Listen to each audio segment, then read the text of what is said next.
we'll get started.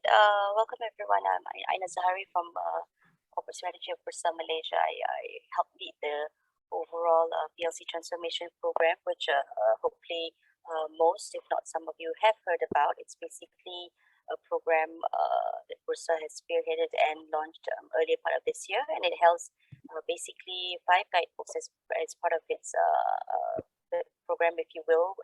We will be talking and deep diving into one of them, which is on sustainable, socially responsible, and ethical PLCs a little bit later today. But let me just give take a couple of minutes on just the program overall. But it is publicly available, and a lot of the learnings and the best practices that we would like to espouse is applicable for really not just public listed companies, and that's why this the invitation to this webinar has also been shared more widely beyond those who have signed up for the PLC Transformation Program.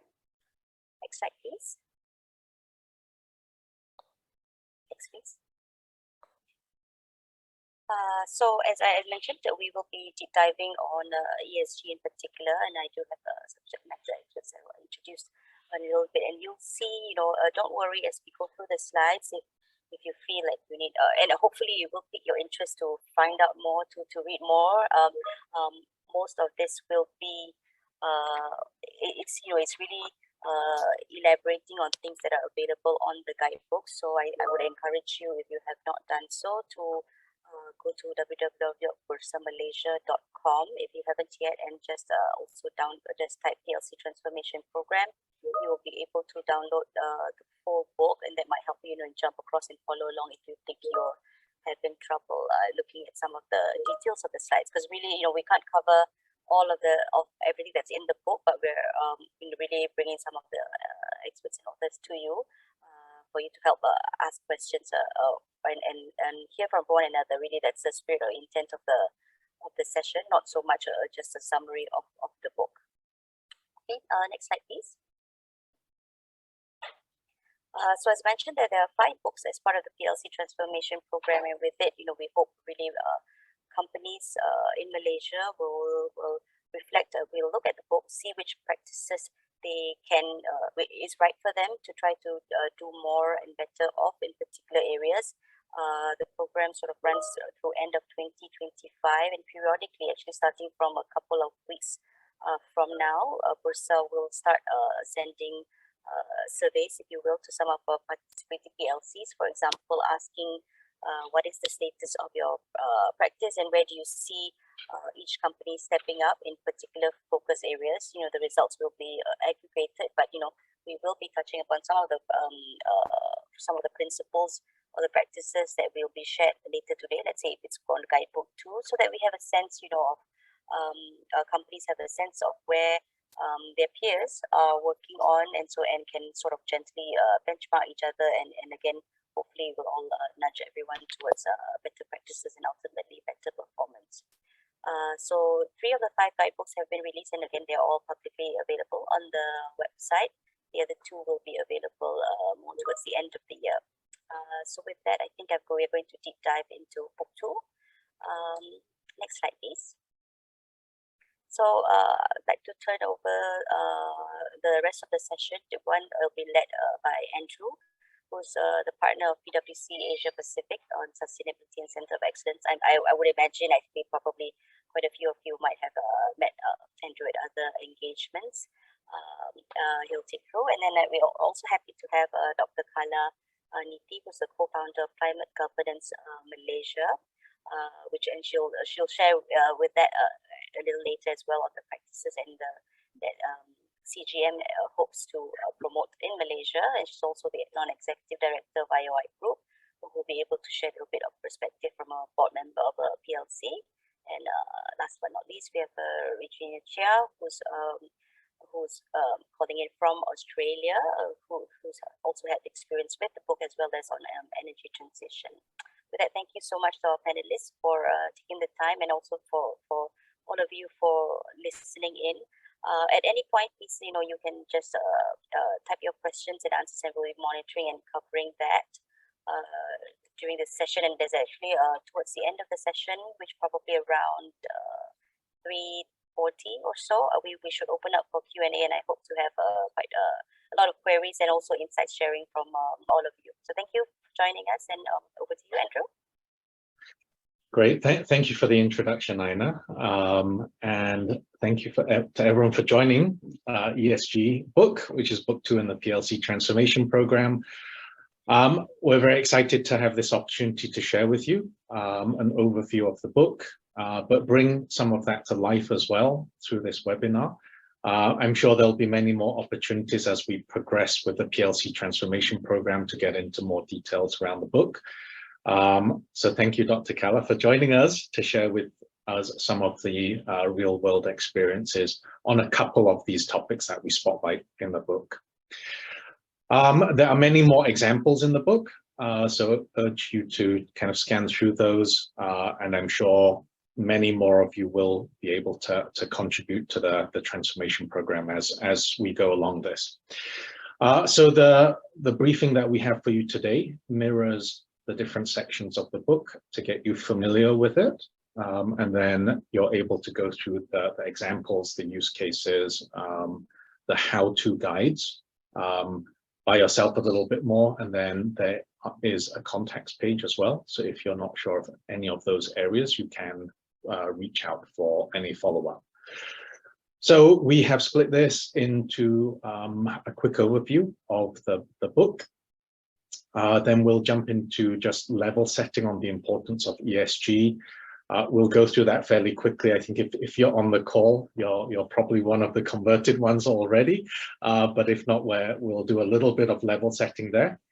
Then session 3, mirroring the book, is the components for a well-defined ESG response. We have emphasized that in the book because typically organizations are doing a few of those components reasonably well and are not doing some of the components well enough, which can lead to views around, is this greenwashing? If you're doing your target setting well, if you're setting a clear enough strategy, but then you're not operationalizing well, if your corporate functions are not involved, it's not backed up by the experience of customers, suppliers, and so on, it can lead to accusations. Okay, it sounds nice in your reporting and in your commitments, but we're not seeing it in practice. Is this greenwashing? Okay, so what are those components that you need a good response across? And then we get into practical guidance. There's many areas we could have covered, but we picked what we think are more relevant areas for right now to cover more practical guidance on. So one of the topics around governance that is very topical following MCCG is, how do we set relevant KPIs for ESG? How does that link through to compensation? So that's what we've highlighted in the book. On the environmental side, we've done how to go about doing a GHG baseline. For those who already have it, a bit more advanced, we've highlighted how do you go about doing a net zero response. And then on the social topic, you almost cannot avoid this now in Malaysia, but the talk about human rights and labor practices, especially with Malaysia downgraded to tier 3 in the US trafficking in persons report. So we'll share a little bit more on those topics with you today. Again, we're going to skirt through them fairly quickly given the time we have, but a lot more detail is in the book. Then session 5, we're coming back to the corporate functions, which is a big focus that we're highlighting across corporate Malaysia as well as across Asia Pacific region. How do corporate functions play a role in supporting the ESG response? It is not just left up to the 1 or 2 people in the corporate sustainability team. How does the whole organization get behind this response? Okay, so that's how we're going to construct this briefing with you today. To Aina's point, we'll spend about 1 hour giving you an overview, and then we'll leave time for a bit of dialogue and Q&A. Notwithstanding that, if you've got any comments you'd like to make as we go through this, please use the chat function. I think that raise hand is also active, so if you want to put your hand up, we should be able to see that as well. Okay, but otherwise, we have time towards the end for further questions and discussion. Let's move on. So let's jump into the first session, but just putting a code up here because we will be pausing just for views, feedback from yourselves, live views. I see Ina's already got her phone out already, so that's what you should be doing. Get your phone out, scan the code. It will take you to the mentee page, and then if you scan the QR code, you should not need to put the code in. Okay, but if you don't have the QR code scanned now, when we get to the mentee section, the code you punch in are those 8 digits. Okay, so for the 156 participants now, if you scan this now, just leave it up on your browser. You can participate in the mentee as we progress through this, so we can hear back from you as well. All right, now let's kick off the first section, which is a bit of level setting, the importance of ESG. Just to get us started, let's just reflect on what we've got within the ESG book. So as mentioned in the flow of today's briefing, we mirror the structure in the ESG book. So what you'll find and what I'm going to cover now in this section, quick introduction to ESG, just to get us on the same baseline. The next section is then, what does a well-defined ESG response look like? And this little circle that you see on the small thumbnail here, 6 components that need to be done well. You don't have to be excellent in all 6 dimensions. It would be fantastic if you were, but if you were, you would be one of the leading companies, not just in Malaysia, but regionally and possibly globally, if you're responding to all 6 on an excellent basis. Then we move into the specific guidance, how to, and as mentioned, those are around governance, environmental and social. So that's about ESG KPIs, GHG, blue baseline, net zero response, and how do you incorporate better human rights and labor practices into the organization. Okay. Final section of the book is relevance of ESG to the key corporate functions. Okay, so that's how the book is laid out if you haven't seen it, and this is the way we're going to structure the briefing. Next page. On the practical guidance, what do we have in the book to support you on practical guidance? There are checklists that you can use as a reference. A checklist is a checklist, so we do recommend that the components there in the checklist are covered by you. That will get you a good coverage of these different issues. The depth of quality, that is more than up to you, how much effort you put in to get deeper into these issues. To help you get deeper into the issues, there are sections on how to. Okay, so the topics I mentioned earlier that we're covering in the how-to guides. To make that more real for you, there are case studies, a mix of Malaysian companies and international companies, just to give you different perspectives. In the guidebook, digital version, if you click the web links, there are web links enabled, so you just have to click through. It will take you through to references, or that's references of frameworks or references of articles that will give you more understanding of the topic itself. Okay, and then finally, towards the end of the book, there's also appendix with different templates in there. So if you want to get started on GHG footprint, there's a very simple scope 1 and 2 footprint for you to get started to do your baseline. If you haven't done it yet already, or potentially if you're looking at your scope 3, that's a template you can use to send to your suppliers, customers, so that they can capture scope 1 and 2 and make it easier for you to start your scope 3 journey. Okay, so this doesn't just have to apply to PLCs. You can use this with your business partners.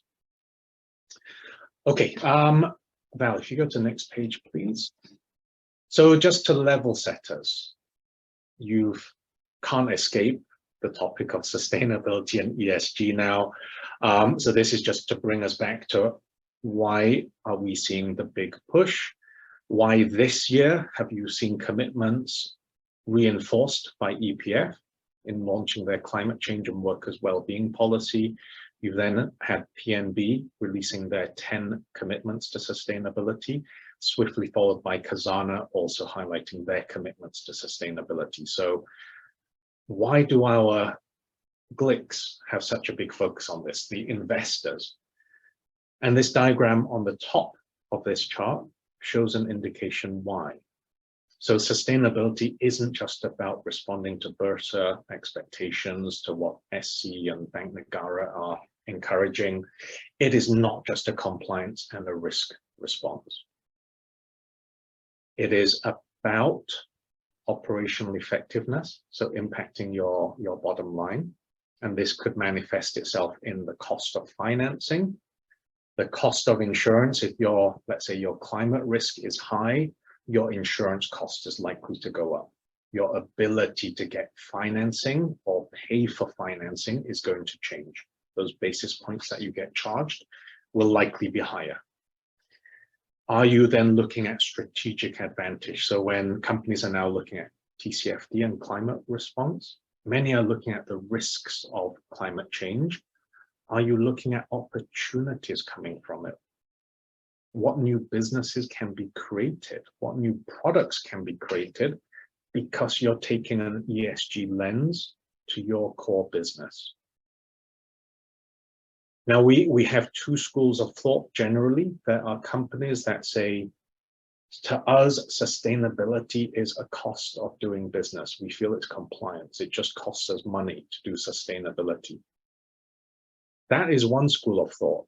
Typically, that school of thought is on the left-hand side of this diagram. So they're looking at sustainability from a risk and a compliance basis. Anytime you do this, yes, it's mainly about protecting value. You're going to see the sustainability team, the function, as a cost of business. The second school of thought are the ones who have expanded beyond the risk and compliance response and are saying, actually, when we do a GHG footprint, what it's showing us is comparison across our different facilities. What do our emissions look like on a normalized basis? Why for facility A is it so much higher than facility B, C, and D on average? Should we look at facility A in more detail? Oh, we found out that we're using much older equipment. We don't have as efficient production practices being employed. If we tighten that up, we can save money.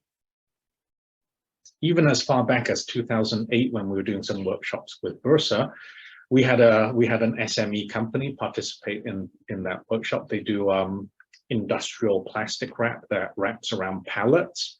And they said, as part of our cost saving, but also ESG response, we changed the thickness of those wraps from 15 micron to 12, 20% material saving.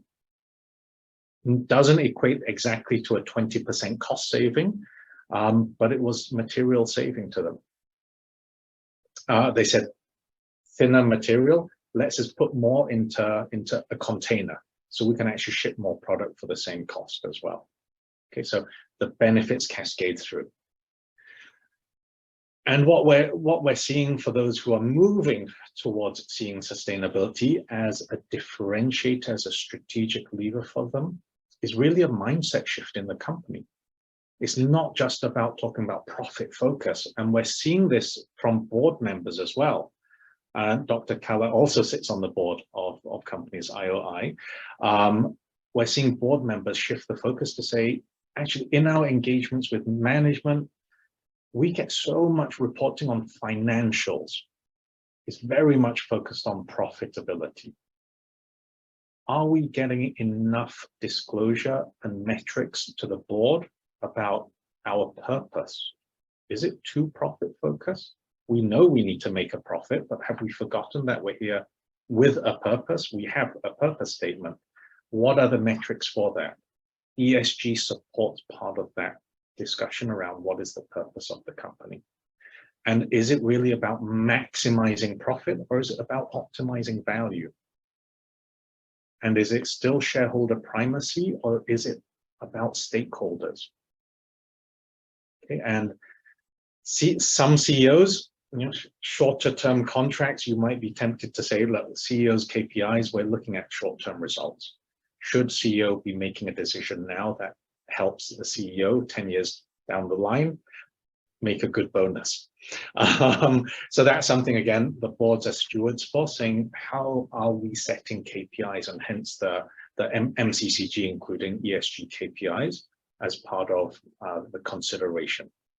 Okay, so we're talking about an era of business that to us is extremely interesting, because we're transitioning. We're transitioning from what used to be legacy old models to a new way of doing business that we all hope is going to be in balance with the environment to have good outcomes to society as well as to business. And we are seeing this reflect itself in value. So this is why Bursa Malaysia is interested as well, because it's about trading stocks and assets. We're seeing this reflected in value. So on the next page, on the bottom left, you see the impact indices, where more sustainable assets outperform. And this is consistent across multiple indices. Bursa Malaysia equally, we pulled out data before that over a 1 year period. FTSE for Good, stocks outperformed 4% from the composite index. Okay, so this is a story repeated across the globe. So how do we support that? So if you look specifically at the S&P 500, how does the value of companies, how is it made up?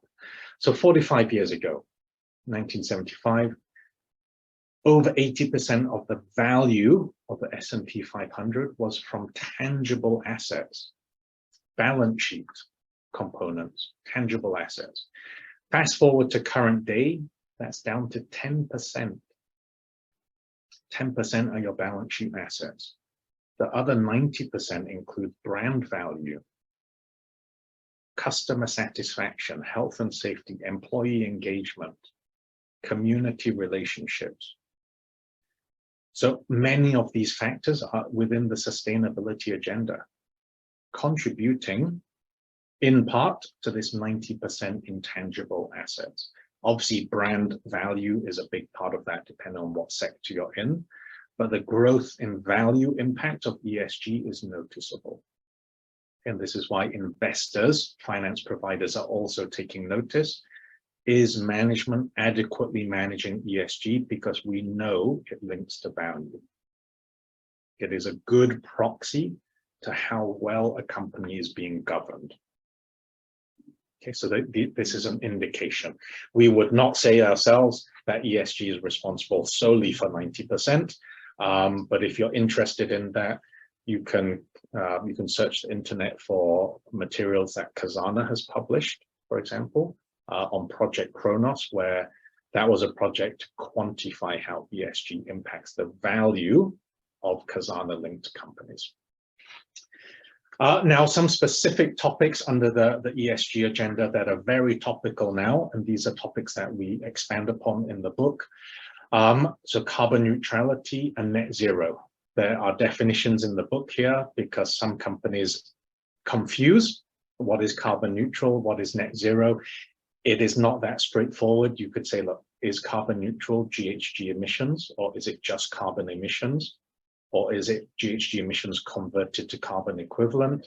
So the problem with the sustainability agenda is it can sound simple at the surface, but it gets quite technical fairly quickly. And this can lead to accidental greenwashing. You use a term incorrectly, even with the best intentions. Someone interprets it differently. They're going to ask you, are you sure this is what you mean? Did you actually make a genuine mistake? So this is something that boards also want comfort with. Internal audit teams are putting this into their plans. How are they making sure, if possible, where possible, that they're protecting the company and that terms are being used in the right way? Other trending topics, we've heard of TCFD and the commitment from for Malaysia, Bank Negara Securities Commission to have TCFD in place by financial institutions by 2024. We've also seen EPF say that they want their portfolio companies and external fund managers to also respond to TCFD by 2024. Following that, UN has formed TNFD, Task Force on Nature-Related Financial Disclosures, recognizing that biodiversity and nature has a material impact to value of companies and their ability to generate value. So we want to understand climate risk, but after we've sought out how climate risk is impacting value, financial disclosures through TCFD, the push is on TNFD. Do we understand how biodiversity is impacting our ability to create value? So Malaysia's got a very vibrant plantation sector. What is happening with the declining bee population? Do drone bees really do the job of pollination? Is that going to be sufficient? How much is it going to cost us to get an army of drone bees? Or do we like the real bees? They're all different questions for us to ask. Circular economy is also trending within the region and globally. Our commodities minister has highlighted that she expects circular economies principles to be applied to the plantation and commodity sector, recognizing that there's a lot of waste product produced. Do we just leave that to compost? Some of it we burn to generate energy, but it's a small fraction of material. What else could be done with that? Things like palm oil clinker, things like palm oil composite fibers, and so on. So those are on the environmental side. Two of the trending topics on the social side are just transition and labor practices. You've heard me mention about the SME focus. Whilst this is a PLC transformation program, pretty much every PLC, I haven't seen one yet that does not have SMEs as part of supply chain.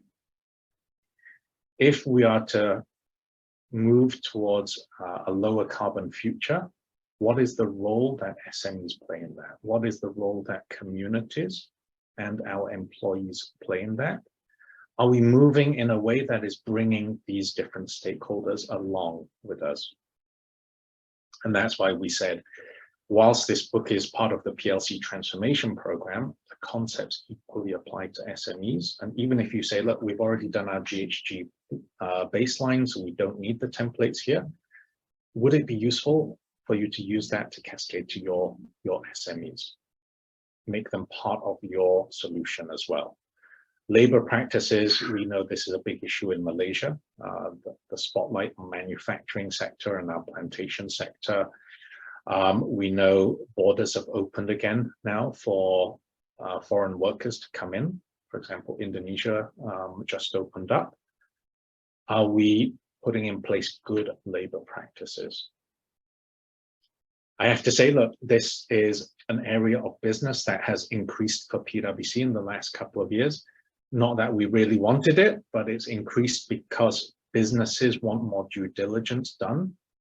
International businesses doing businesses with Malaysian companies, they want more due diligence done because Malaysia is now tier 3 in the trafficking in persons report. They want that comfort. Are we entering into business with a Malaysian business that has forced labor? We've seen all the news reports, so we want extra due diligence done. Okay, so it's adding to cost of business for Malaysian companies. It has economic cost to us as a country. Then on the governance side, what is trending is impact measurement. So again, that shift from profit metrics to do we have enough purpose-built metrics? Do we really know what the impact of the company is? We say our impact is, good impact to our citizens and communities. Are we really measuring it? Do we have comfort we're backing up that statement? Or is it a little bit too much rhetoric? So impact measurement, especially socio-economic impact. And then final point on ESG KPIs, that's part of our how-to guide, as we mentioned, supporting MCCG. Okay, so those are the key hot topics that are trending now. just before I finalize this section, we're going to go to the mentee. That you should have scanned the code, but if not, it's still up here. So if you get your phones, or if you kind of entered that page on your web browser, if you could just answer that simple question: which of these ESG topics that we've just gone through are you currently addressing in your company? And by addressing, we haven't defined addressing, but I'd say addressing means you're actually have a response and you're putting actions in place, as opposed to saying we have acknowledged it's important, but we haven't yet done anything on it. So what have you actually started putting response onto? Labor practices is trending there. So I'm guessing the component of our participants. Reasonable mix of manufacturing, probably extractives or on the agriculture-based organizations. Nice to see the response there on ESG KPIs. Companies taking notice of the MCCG update. Say pleasantly surprised at circular economy, given it's a relatively new topic for the corporate sector across the region. I would say not surprising, TNFD is the lower of these responses so far. It is still fairly new. It was only last year that TNFD was formed, and yet to gain much bigger traction so far. Excellent. Let's move on from that. But thank you for those responses. We're going to go into the next section now, which is developing a cohesive response to sustainability. For this, I'm going to ask Regina to lead us through this section. I'll jump in if needed on any parts, just to add a bit more color to that, and then we'll get into the guidance on governance, environmental and social. This is where we'll ask Dr. Kala as well to jump in with sharing some of her experiences as well. Regina? Great. Yeah. Thanks, Andrew. So I guess just jumping into it, I mean, when we talk about developing a company sustainability framework, it's really around ensuring that you have a clear strategy, but not just a strategy. When we talk about a sustainability framework, there are 6 components that we usually talk about with clients. We talk about having a strategy for one. Secondly, sustainability initiatives, sustainability measures, the structures, processes, people, and infrastructure, non-financial reporting and assurance, and stakeholder engagement. These 6 components, we always say that there's no start or end point. All companies need to have all these 6 components in place, and continuously reviewing them as well. Just to make sure that, every year you are doing, you are making sure that your strategy is still relevant, and that you have, you are doing the latest things with regards to each of these components. So when we talk about strategy, as all companies do, they have a strategy for growth, for expansion, for growing profits. Similarly, in terms of sustainability, you need to make sure that you have a clear strategy to be able to manage sustainability effectively within your company. So when we talk about a value creation strategy for sustainability, this is about developing an overall ESG strategy and blueprint. You're developing overarching ESG targets.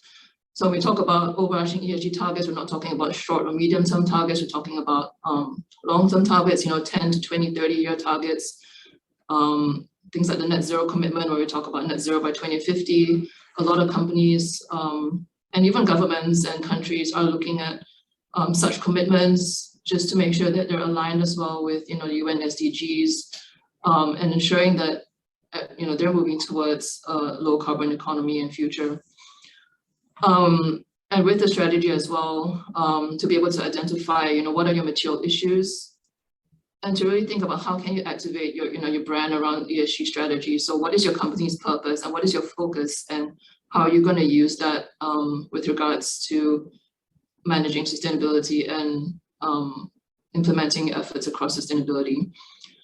But once we have, and again, when we talk about strategy, you can have a really great strategy, but if you don't have the supporting components from this framework to help support that strategy, it's not going to work. So moving on from the strategy, we have the initiatives. So when we talk about initiatives, a lot of the times, companies have initiatives like, you have your CSR initiatives where we go on the ground, we do some charity work, we do cleanups. Yes, those are important for engaging with communities, but at the same time, it's also important to look at, what are your strategic initiatives? Do you have strategic initiatives that are aligned with your values, aligned with your strategy, and aligned with your themes, as well as your material issues? So how can you implement initiatives that can create value for your company and are aligned with your strategy? So for example, if you have a target for, say, net zero, what can be a strategic initiative around that can also create value for your company? It could be developing a low carbon product or service, which will then help towards your net zero commitment. Or your initiative could also be around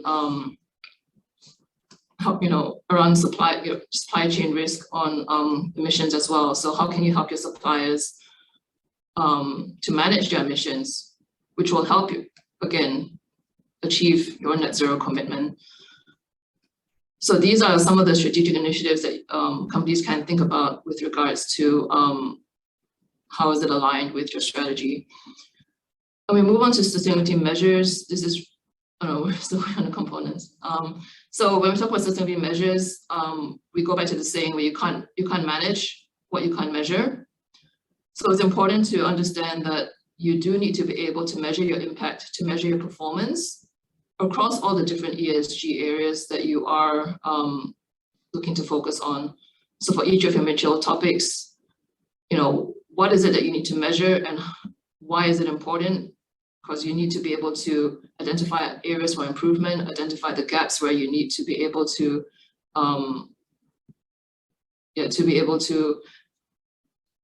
implement good practices in those areas. Some of the key frameworks and standards that companies can look at, obviously the GRI is quite a common and well-known framework for reporting as well as for managing sustainability within a company.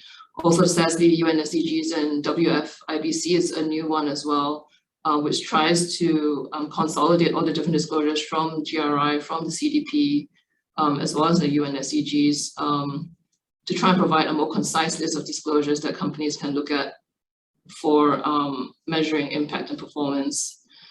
And another key point in there as well is to consider establishing an ESG dashboard for board and management.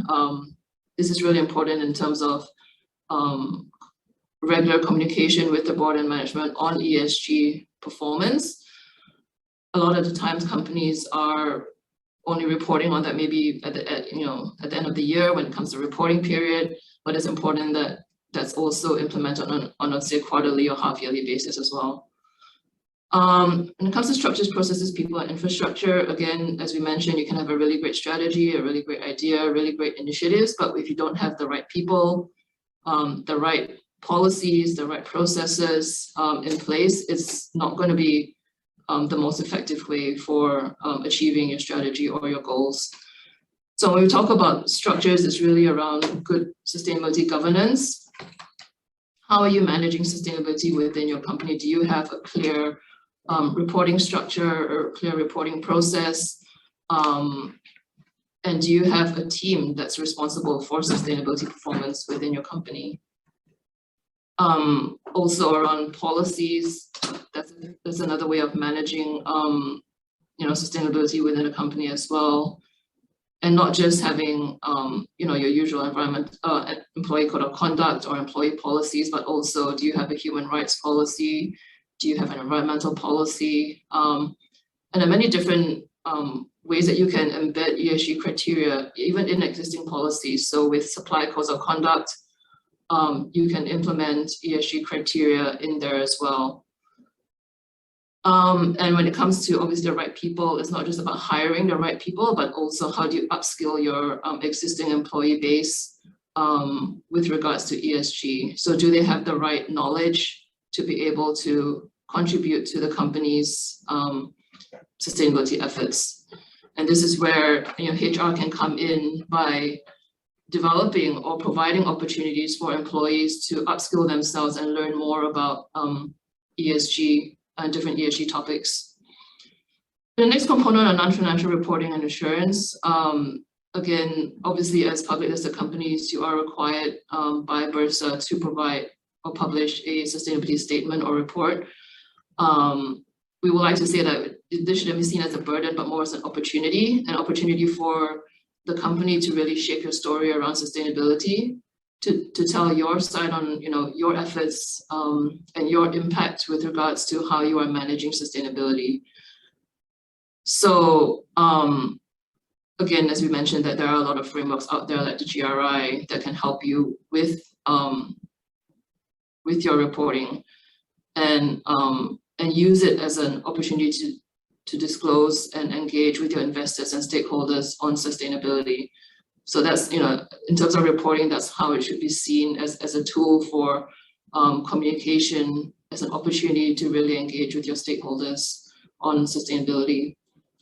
And that's tied in with the last component, stakeholder engagement, which is something that I think all companies already do, on a regular basis already. But the conversation here is really around how can you embed ESG conversations in your engagements with your stakeholders. So currently, yes, you may be speaking to government, departments, regulators, your suppliers, but are you speaking to them or are you engaging with them on ESG matters? And this can really help for your ESG strategy moving forward. If, say, supply chain risk is a big issue, how are you going to engage with your suppliers on ESG and help to uplift your standards to be able to, contribute towards your ESG goals as well. Next slide. So just a little bit more in terms of each component. We'll be going through each component in a little bit more detail. For defining an ESG strategy, some of the key steps here is, really to think about what is your purpose and what is your overall strategy, and how can you align your sustainability strategy with your company's purpose. Secondly, to identify your material ESG risk, we talked about how can you identify your material topics, and that's something that we'll go into in the next slide. But when we talk about material topics, it's what are the areas that your company impacts, and what are the areas that impacts your company as well. So it's not just you can't say like climate change, for example. Yes, that impacts your company, but your company also has an impact on climate change. Thirdly, to identify strategic ESG themes. So when we talk about themes, this is really about what are your key focus areas, what are your pillars for sustainability. In most cases, we always recommend around 3 to 4 themes or targets. Anything more than 3 or 4 themes, anything more than that is a little bit too much. And this really helps to set the scene and helps to communicate your key focus areas to your stakeholders. And setting overarching goals and targets that are quantifiable and time-bound. I think that's the most important part of that, is that it is quantifiable and time-bound. Yes, we can say we want to have 0 emissions, but by when? So if we're saying net zero by 2050, then that's something to work towards, and we know that by 2050 we need to have worked as hard as we can to get to net zero. Just an example here for MegaFirst. They're a company that obviously has been listed for a while and has been obviously doing a lot. But in terms of sustainability, they have just recently started on their journey on sustainability. And the first thing that they decided to do was to set a clear sustainability framework and strategy for their business. And in this framework, they've quite clearly set 3 themes and 3 overarching targets, and 1 each in the ESG area. So for environment, it's in promoting environmental sustainability. For social, enhancing livelihoods and improving and inspiring our people. And for governance, building a sustainable and ethical business. And overarching targets for that are quite clear in the sense that they've set net zero emissions by 2050, enhancing livelihoods of 300,000 people by the end of 2030, and 100% of tier 1 suppliers to comply with a responsible sourcing policy by 2030. So these are quite clear targets. They may not be the most ambitious, but they are targets that they have committed to. And that's important in terms of ensuring that your investors and stakeholders are aware of what you are working towards. Just moving on in terms of also under defining ESG strategy when it comes to materiality, when we talk about undertaking an ESG materiality assessment, 4 key steps in here. 1, to identify the key material topics. Secondly, to assess and prioritize material topics. And thirdly, to finalize and approve. That's where we always recommend to get board approval on this, just to ensure that everyone is aligned on what your material issues are. How we go about actually identifying the material topics, a few ways of doing that is really doing a peer benchmarking, peer analysis of what your peers are doing, looking at industry standards and frameworks, and assessing what are the key issues that's important for your business. An example here by Petronas Chemicals Group is just a really simple matrix diagram that shows the priorities, and the shading obviously tells you which ones are more important. So on the top right, that's where we see the most important issues for them. What's really good about how they report their material issues is that for each material issue, they've identified what are the risks and opportunities of each material issue, who are the stakeholders involved, and what are they doing about it. So that's really good in terms of how they've reported that in their sustainability report. Just moving on to the next component, where we talk about initiatives and metrics. So as we mentioned, just identifying, what are your current initiatives? Are they aligned with your business? Are they aligned with your strategy and your targets? And if not, should you continue or should you not continue those initiatives? And then how are we going to establish metrics that will help to measure the impact and performance of these initiatives? So just an example here in terms of RHB, we have one of their themes is sustainable and responsible banking. So because they have that theme, they have a lot of initiatives under sustainable financing, which is then aligned with what they're trying to achieve. And an example of their metrics is really around how they've reported their emissions. So even though they're a bank and they may not have the biggest emissions out there, they followed the GRI standards and shown scope 1, scope 2, scope 3, and broken down by the different emission sources, which is something that's quite rare as well, because a lot of companies, they usually just put scope 1 and scope 2, and you don't actually see what the breakdown is by each emission source. So this is a really good example of how to also report your emissions. Moving on to the next component. So when we talked about enabling elements, so this was the structures, processes, people, and infrastructure, as we mentioned, ensuring that we have a clear sustainability governance structure, clear processes, the right people, upskilling your people, as well as infrastructure. So when we talk about infrastructure, it's quite simply, if you have a target for emissions reduction, but you're in a really old building that uses a lot of energy, then you need to be able to identify what is the infrastructure needs to be able to meet those emission reduction targets. Do you move into a new building? Do you, retrofit your building to be able to reduce your emissions?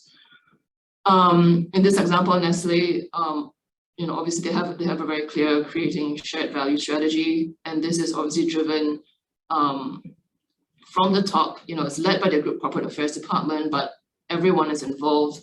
All the initiatives are led by subject matter experts from different business units. So it's not just one group that's responsible for everything.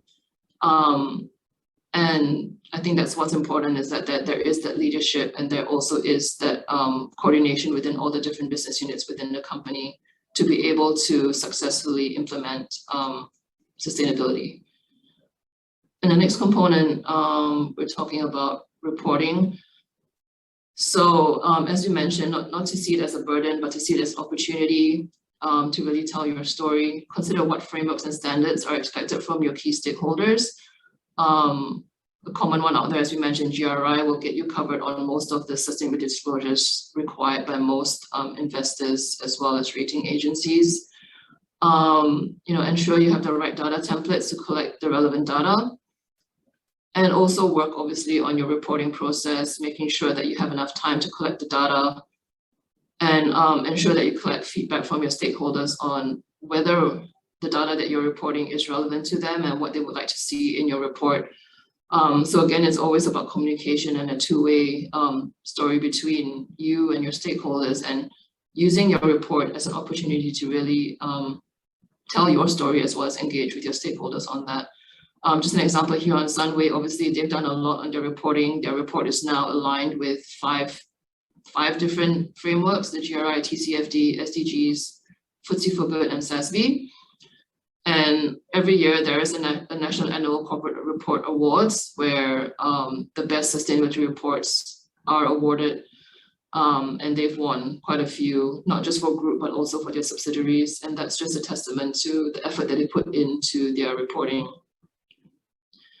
And the last component on stakeholder engagement, this is really around how, like I said, how can you implement and integrate ESG conversations into your existing engagements with your suppliers, with your stakeholders. And we talk about stakeholders as not just regulators or suppliers, can also be your customers, the media, your employees. So not just external stakeholders, but also internal stakeholders.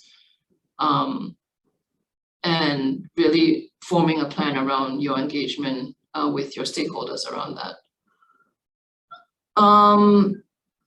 So that's just in brief the 6 components. Sorry, I had to rush through that because we have a lot of other slides to get through.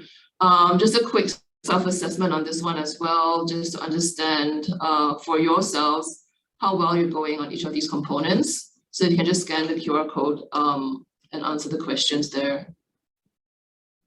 That would be great.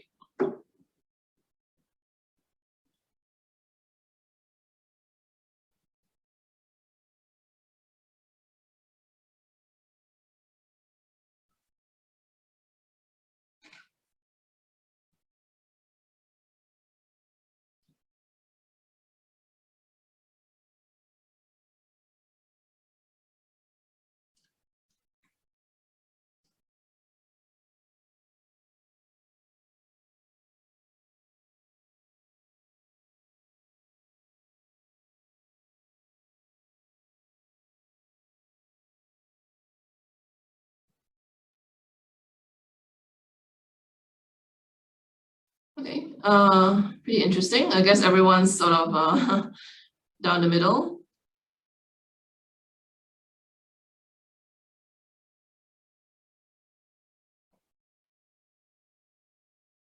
Yeah, I think it's interesting. A lot of people think, I mean, sustainability initiatives is on the higher end. I think because in Malaysia, obviously, a lot of companies do a lot of initiatives. Again, the question is really around, is that aligned with your current strategy and, what your values and your purpose is in terms of sustainability?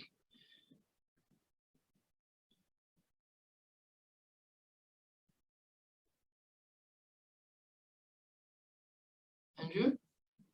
Yeah, I find the non-financial reporting assurance a bit surprising, since Burst has been pushing the disclosures for a number of years now.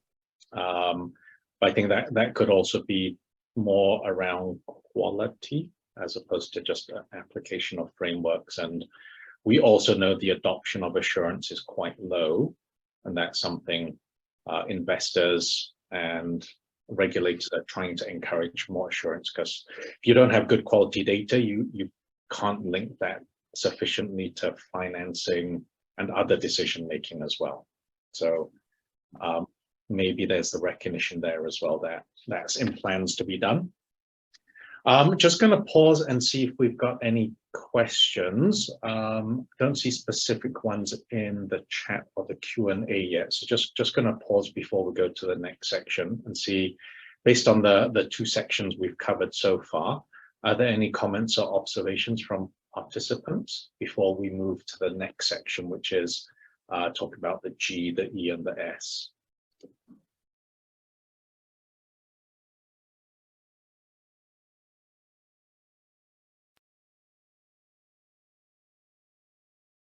Okay, we're probably okay so far. So again, if you've got questions as we go through, please type those in. We'll see that pop up either on chat or Q&A.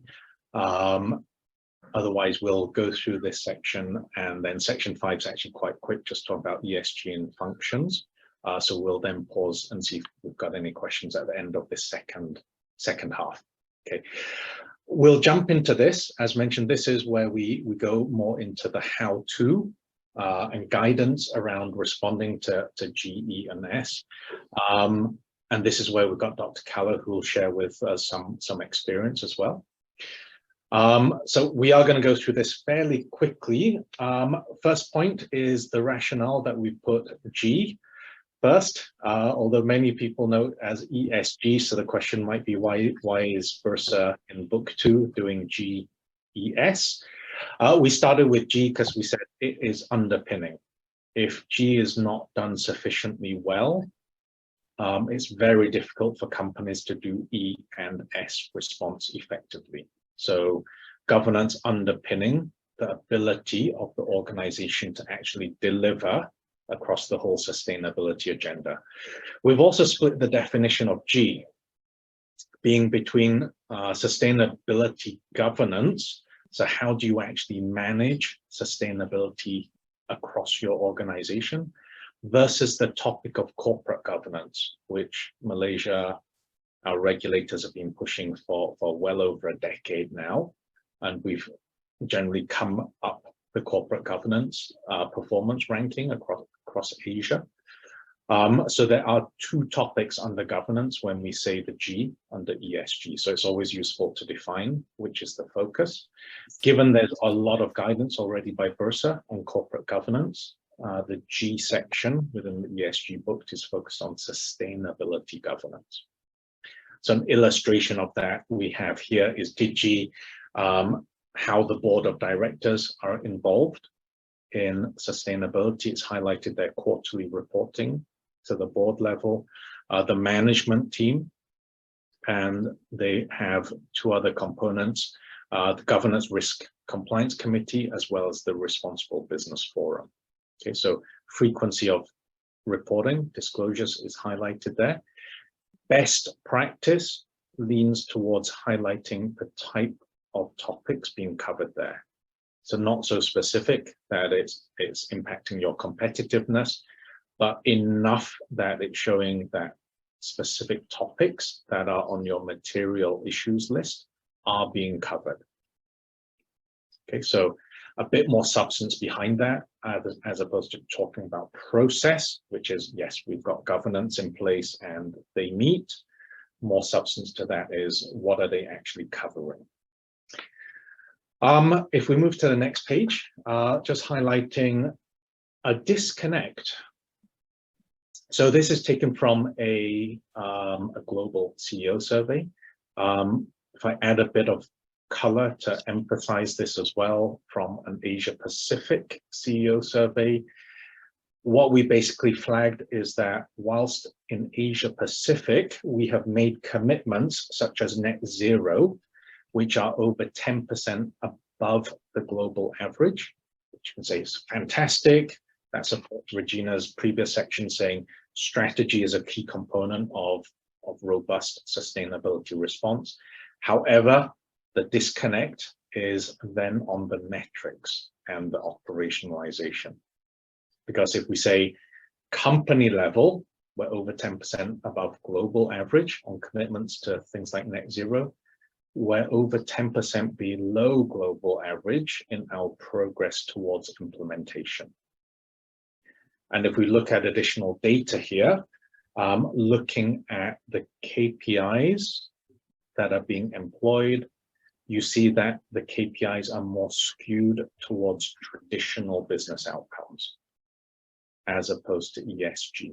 ESG still has a very low component when it comes to making up a CEO's KPIs. I contrast that as an example.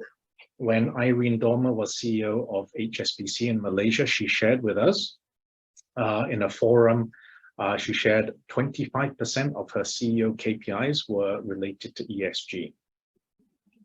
25%. Okay, so I wouldn't say that every business should have 25% of their CEO's KPIs tied to that. It really depends how material ESG is to risk and opportunities in your business. So it is very sector specific as well. Okay, so I'd say 25% is probably higher side of that equation. Go to the next page. So how do you think about ESG KPIs? How could you go about it? This is just a snapshot. There's more in the guidebook. Some of the practical steps that we've highlighted is that your ESG KPIs have to be linked to the overall ESG strategy. So the example we showed you on the previous page is that, whilst you've got good commitments to things like net zero, and that's part of your strategic focus, we don't see that strategy being reflected in CEO KPIs.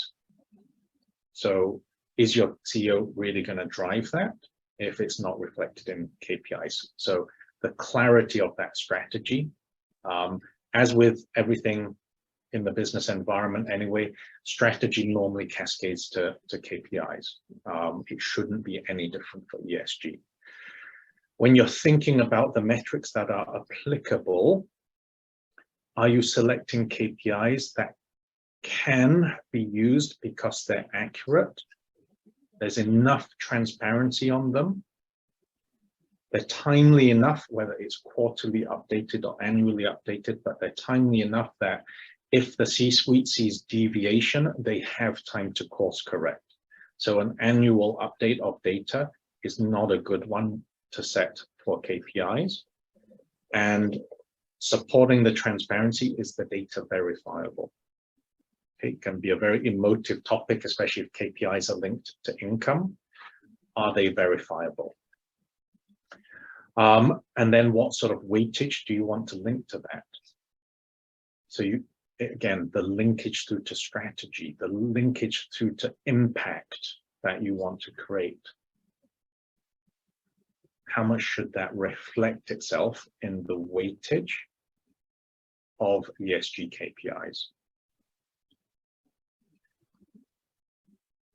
Okay, so those are some fundamental principles to highlight. CIMB has highlighted from 2019, they were linking individual KPIs with ESG performance. They've highlighted that was also updated in 2020. Okay, and these KPIs include the CEO as well as group management. Okay, so that's about how much do you extend the ESG KPIs across an organization. One of our medium-sized conglomerates in Malaysia last year, when they were announcing their ESG commitments, the CEO ascribed 10% of management KPIs to what he called happiness index. To be defined, but they obviously have criteria underneath that, but showing that it's not just about profit metrics. At least 10% was allocated towards happiness index, that they have defined what that means. So if I move on from governance to environment, just a quick introduction, and then I'll ask Dr. Kala to share her experience with IOI. On the environment side, we've highlighted some of the hot topics here. And for each one of these topics, we've highlighted examples of how they can lead to risk and impact to the organization, as well as opportunities. So this is something we're very keen to highlight. ESG is not just about managing risks, it's also about generating new opportunities. Every single one of these environmental issues highlighted here have impacts both ways. Water usage, ecological and biodiversity, natural resources, that little grouping sits within TNFD. Waste management, you can see a little circular sign there, linking into circular economy principles, energy efficiency and climate impact and resilience. Those are key topics under environmental. More will come online as we progress, but all of them have opportunities as well as risks. Okay, one of the company examples we spotlighted here is Press Metal. They are in a lucky enough position that they're based in Sarawak, so they're operating on hydropower. So unlike companies in Peninsular Malaysia who are trying to engage with TNB on the energy mix, their scope to purchase energy, Pressmetal doesn't have that issue because their energy mix is 100% hydro, or pretty much 100% hydro. So when they're producing metals, whether it's for construction, automotive, and so on, companies buying that already have a lower embodied carbon component to their products because of the renewable energy being used to produce aluminium. Okay, so that is a great opportunity that Pressmetal leveraged. The how-to guide that we've mentioned, there are two components to this. We've got the GHG baseline and we've got net zero response. Just as an indication for you around GHG baseline, we put 5 steps here in developing GHG baseline. Starts up developing your boundary for it. And this is something that will expand as you go year on year. So it is okay for organizations to start on a smaller boundary. You go on the principles of materiality as well as feasibility, but you expand that over time. You need a clear approach to calculate your emissions. There's a lot of guidance out there. There's guidance in the ESG book as well. There are links to the GHG protocols and other frameworks you can leverage. Once you have that measured, you report those emissions. Ideally, you have those verified so that anyone using that data is comfortable in the accuracy of that data. Once you've got that clear baseline, you can establish GHG targets. Okay, so if you're committing to carbon reduction, if you're committing to net zero, you need a good baseline of your emissions so that you can establish reducing targets against those. Okay, so we've put several pages on guidance there, including scope 1, 2, and 3. And each of these 5 components, there's more details behind them in the book. So this is a quick introduction. With that, I'm going to pause because one of the examples to call out is IOI's response to climate and capturing emissions. And who better than Dr. Kala to share with us how that journey has progressed as a practical case example. Dr. Kala, over to you. Thanks for your patience as we went through those earlier sections. Oh, no worries. Thank you so much, Andrew. And good afternoon, everyone. Since I'm wearing 2 hats today, one is co-founder of Climate Governance Malaysia and the other as an independent non-executive director at IOI. I would like to first maybe just explain CGM, who CGM is.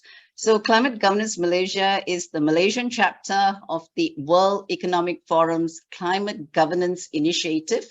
And our mission is to encourage public listed companies to address climate risks so that they can be climate resilient. So we also work very closely with the CEO Action Network, where 59 CEOs of big cap companies have come together to adopt best ESG practices, and it's chaired by the president of Petronas. So it is a great partnership between CGM and CEO Action Network because one is looking at climate risks, whilst the other is focusing mainly on ESG. We have been running roundtable discussions last year and this year on the various sectors such as energy, waste, property and construction, and plantation to understand the challenges the sectors are facing and to engage with relevant government ministries to promote the all of government and whole of society approach. So what is nice at the CEO Action Network is that the companies in the advanced sectors such as energy and plantation are helping the companies that have just started their ESG journey. And we have also, I think, recently started sending out surveys to all the 59 companies to gauge where they are, so that sectorally we can also look at, identifying at what stage of the ESG and climate journey they are, so that we can actually help them. So really, I would like to congratulate Bursa today on their guidebook too, as this would be really most needed by organizations starting their journey. I have spoken to many companies and they're still unsure what to do, and you're welcome to reach out to us at CGM and CEO Action Network for support as well. We are NGOs and we can do it for no cost. So just 2 weeks ago, the United Nations voted overwhelmingly to adopt a landmark resolution that acknowledges that a clean, healthy, and sustainable environment is a human right. The decision comes at a critical time when the impact of humanity on our planet is becoming increasingly clear. While the UN resolution is not legally binding, experts say it could be a tool for accountability leading to constitutional change. We can only hope it achieves its desired aim to protect our environment and the people who have most to lose from a changing climate. So, ladies and gentlemen, our planet has existed for 6 million years. And the question to ask ourselves is, can we exist for another 6 million years? So this brings us back to sustainability and what it means. We always use the Brundtland Commission definition, meeting the needs of the present without compromising the ability of future generations. So to exist for another 6 million years, we cannot give our garbage to the future. Our plastics, our CO2 emissions, our greenhouse gas emissions, our heat, waste, etc. The good news is that we are smart people who can innovate and find a way to address this so our future generations can live on. Scientists are continuously measuring GHG emissions, and today it stands at 417 parts per million. The safe level is 350 ppm or parts per million, and at 600 parts per million, it is climate endgame, human extinction. So action starts now, not tomorrow, to transform and embrace net zero targets. So much for climate. I'm now moving on to ESG, and I think Andrew has already spoken about stakeholder capitalism, not shareholder capitalism, which was during the 60s and 70s when an economist, Milton Friedman, started the whole shareholder capitalism scenario. So with that shareholder capitalism, today ESG internationally has become the trend, mainly because of the many environmental, social, and governance issues plaguing organizations. And we have also had our fair share in Malaysia, and we continue to make headlines. Alongside ESG, we have the UN SDGs, the Sustainable Development Goals, that's also been discussed earlier. The United Nations wanted governments and organizations to adopt the SDGs in order to collectively achieve the 2030 agenda of ensuring a sustainable future for all. There are 17 SDGs covering everything from poverty eradication to climate action. Can I have the first slide, please? Now it's the IOI practical experience. So at IOI, we have taken an integrated approach to ESG and the relevant sustainable development goals. Just like Petronas Chemicals that Regina shared, we too have adopted 6 relevant SDGs in our sustainability division since 2017. Right, for the plantation sector, sustainability has been a very long 20-year journey. Allegations of deforestation and displacement of iconic species were rife in the year 2000 until today.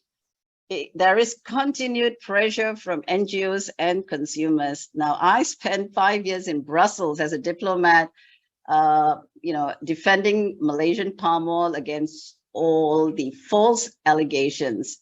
Now, coming back to IOI, we have just progressed, we have progressed from just looking at sustainability to climate action. In fact, since last year, we have been reporting our climate action as a separate chapter in our sustainability report. We will announce our net zero target after the next board meeting in September, and we propose to be net zero by 2040.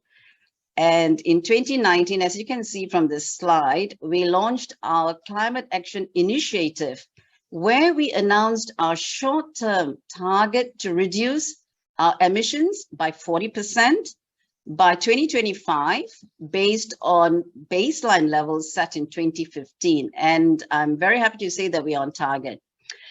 Ladies and gentlemen, I'd like to now discuss the concept of double materiality that Andrew has already discussed earlier, which describes how corporate information can be important, both for its implications about an organization's financial value and about an organization's impact on the world at large, and particularly with regard to climate change and other environmental impacts. So what I discussed early on the climate change action and our net zero targets would be the financial materiality, how climate change impacts our company and what really investors are looking out for. But like Andrew asked, what about environmental and social materiality? This is what civil society, customers, and investors are requesting. The question is, how does our business impact the environment? And you know, we cannot and should not continue to extract from the environment. So as you can see from this slide, and to address the environmental impact, we have initiated a number of projects, including a reforestation project with Nestle, and it's called Re-Leaf. And this is being done in our estates in Sabah. But we're also looking at a landscape level approach. We are providing agricultural assistance to neighboring communities around our concessions in Kalimantan. And we believe this is a win-win approach for our estates and communities to improve their agricultural practices, to stop open burning and shifting cultivation. We're also establishing green corridors to improve wildlife. Andrew talked about biodiversity, to improve wildlife movement in Kalimantan. I think with that, Andrew, I have shared IOI's environmental initiatives, and I hope others also may learn from our experience. Thank you, Andrew. Thanks so much, Dr. Keller. And thanks also for calling out CEO Action Network. All the companies here are welcome to join CEO Action Network. Good to call out Bursa Malaysia is also on the steering committee of that, as well as PwC. So this event involves 3 of the CEO Action Network members. Let's switch to the social topic. So on the social dimension, similar to environment, we've flagged some of the trending issues under this now. Some are not new, or actually some of these are not new to any of the corporates here, things like health and safety. Typically in Asia, we're very good already with our local community engagement, maybe trending more towards CSR, as opposed to looking at the linkage to sustainability. If you wonder why we're doing employee engagement surveys, some companies are doing it every year, some are doing it every 2 years. If you remember that chart we showed earlier from S&P 500, employee engagement impacting the value of companies as well. Intuitively, we know that more engaged employees equals more productivity, output, possibly less absenteeism as well. So there are more and more studies being done showing that correlation. But the interesting thing about employee engagement, though, is it reaches a tipping point. If you get to too much employee engagement, productivity actually decreases. Okay, so that is something to be cautious of. So similar structure, we said all of these have opportunities as well as risks. Okay, so we wanted to draw that awareness in the social topics as well. There are opportunities here as well. In terms of the guidance, just on the next page, we've highlighted some considerations for engagement and communication. The little mentee question at the end of Regina's section earlier, it had stakeholder engagement, I think, rated highest of the 6 dimensions. So you're probably on top of this, but engagement and communication across different parts of the organization. So it is not just the issue for HR. Procurement has to get involved, for example, when dealing with suppliers, thinking about, do we have forced labor risk through our supply chain? Is procurement helping with that as well? Is that in supplier code of conduct? Is it actually assessed for your bigger suppliers? Corporate affairs team, normally dealing with questions from external stakeholders. How aligned is corporate affairs to the whole response around labor practices and human rights? And investor relations, this is a topic that our institutional investors in Malaysia have highlighted that it's a key topic for them. They do not want their portfolio companies to either have a blind eye when it comes to labor practices and human rights, or are not sufficiently on top of this, even if it means it's down your supply chain. Okay, so many different components. It's not just left to one department to respond to human rights and labor practices. There are multiple parts of the organization have to be involved in this response. We've put some guidance in terms of how can you look at response. There are many frameworks out there, UN Guiding Principles, the ILO, which is referenced in Malaysia's employment guidelines as well. But some key steps there we've highlighted, again, starting from the strategy side of things, so having clear expectations of what your focus is when it comes to labor practices and human rights. What management systems are you employing to operationalize this? So are you going to take ILO, lock, stock, barrel, UN Guiding Principles, and so on? What is the framework and systems that you're going to use? And is it just for your organization, or how much of that gets cascaded into your supply chain? Do you know, is it your organization, or is it the supply chain that introduces more risk to your business? And if you flip that around, does it actually create the opportunity for you? So for example, you know, many companies are now trying to go for customization, whether it's automotive, whether it's a pair of sneakers, customization. That's a big trend right now in the customer segment. With better engagement with your suppliers, you're able to respond to your customers' needs for customization quicker, without necessarily meaning that some poor people in a sweatshop somewhere are just working extra hours to respond to those customization requests. There is actually a public study there. One of the professors I worked with at MIT has actually published a paper where he actually did this assessment with Nike in some of their factories in Mexico. What does that mean for labor standards and the whole customization agenda?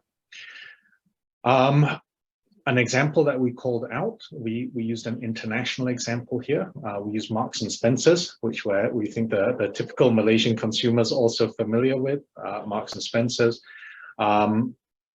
They've put in place a clear human rights approach. They've underpinned that with the UN Guiding Principles on human rights. They're also supporting OECD guidelines for multinational enterprises. So, as we said, there's many frameworks out there. The challenge normally is, which frameworks do you prioritize to respond to first? So they've reflected this, M&S has reflected this in their people principles, their sourcing approach, so that's where procurement gets involved, the human rights policy and human rights advocacy as well.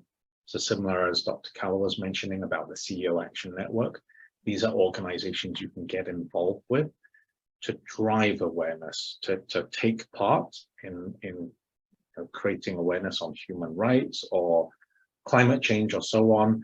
Human rights is one of the topics that we are covering this year under the CEO Action Network. Actually, we just had a sharing of that a couple of days ago. I'm going to ask Dr. Kala to jump in again, just sharing IOI's examples. We know the plantation sector's under the spotlight for human rights, labor practices. Dr. Kala, do you want to share how IOI has been impacted by this and the response taken? Sure. Thanks again, Andrew. So before I share IOI's, what the initiatives, I think generally speaking, the treatment of foreign workers we continue to make headlines in Malaysia. Last week, if you remember, Malaysia announced shorter working hours in a move to align the country's labor laws with ILO standards and reducing the enforced weekly monitoring hours from 48 to 45. The same day, 13 former workers of a Malaysian glove manufacturer filed a lawsuit in a US federal court saying that they were forced to work 12-hour shifts with few or no rest days. So you can see on this slide that at IOI, we have given priority to our human capital and the rights of our labor force. And this slide shows our digital transformation program for social inclusion.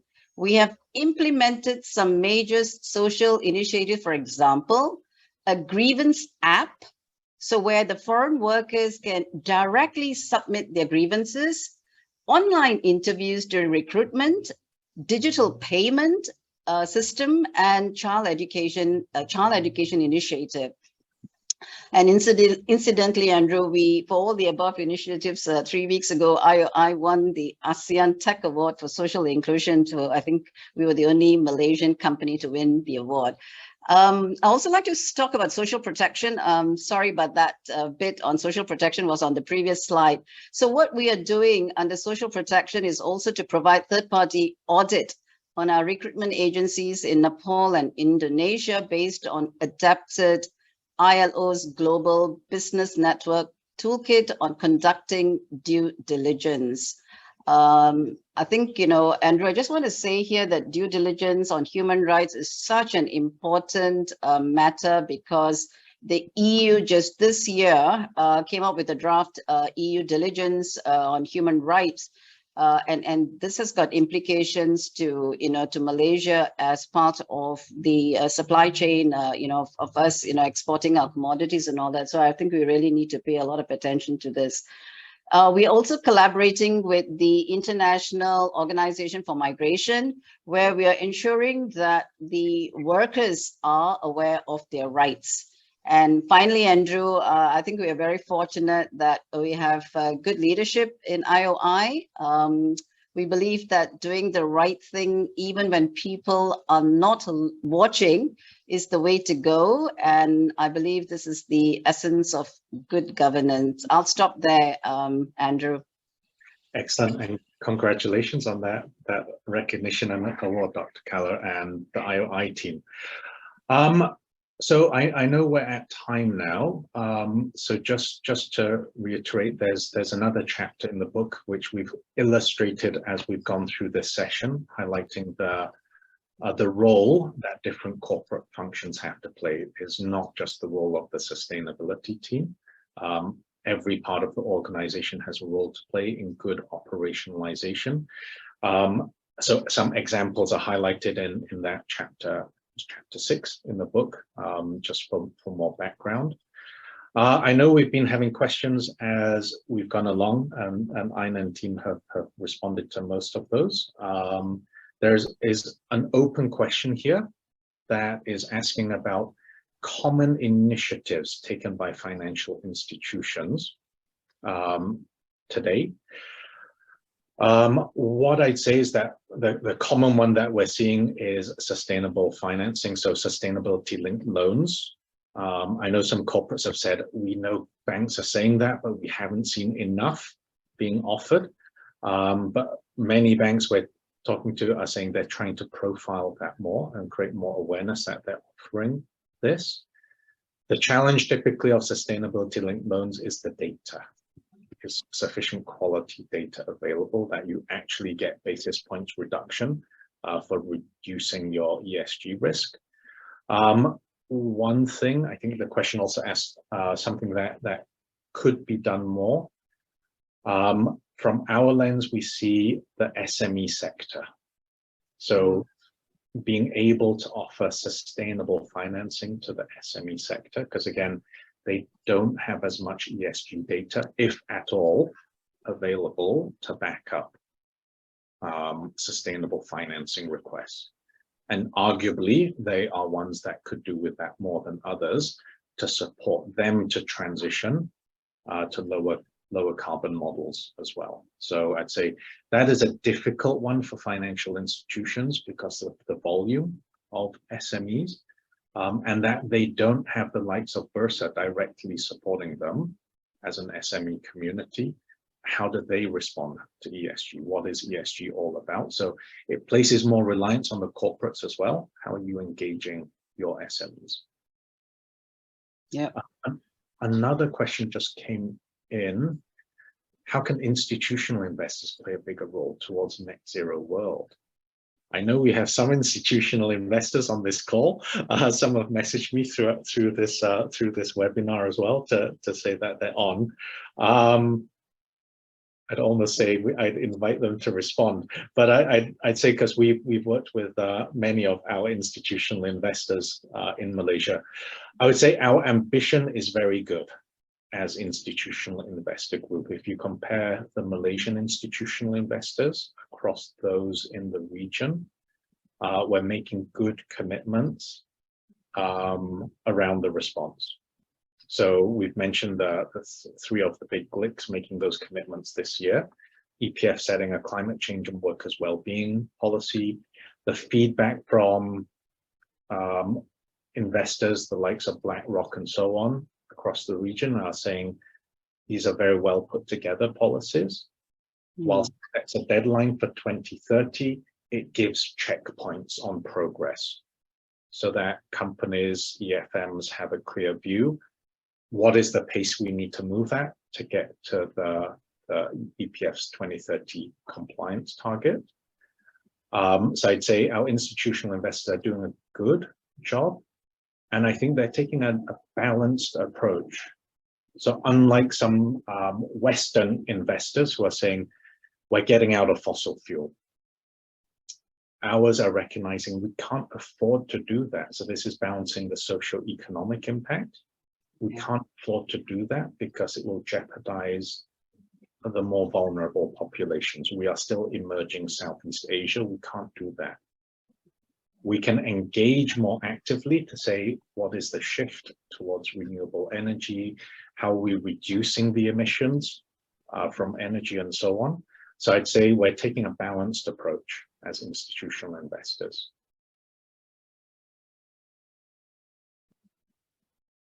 Okay, just seeing if there are any additional questions coming in there. And I think we've, okay, comment congratulating IOI. So thanks again for that sharing, Carla. I don't see any open questions. Is there any more on chat that I might have missed? No, I think we've covered it all. I'm just mindful that it is 4 o'clock, so there were a few questions earlier. Yes, we will be sending the deck within a few days to those who have attended today. And once we clean it up a little bit, all the recordings for this webinar, as well as the session when we did have a book launch, we also had a panel discussion with heads of sustainability, for example, from Sunway. So please do listen to these webinars, and as much as possible, it will be available for you and your colleagues to also listen to. So I'd just like to say thank you to all the PLCs for and your corporate leaders for attending, and then of course to all the 3 our panelists, Dr. Kala, Andrew, and Regina, for making the time and taking the questions accordingly.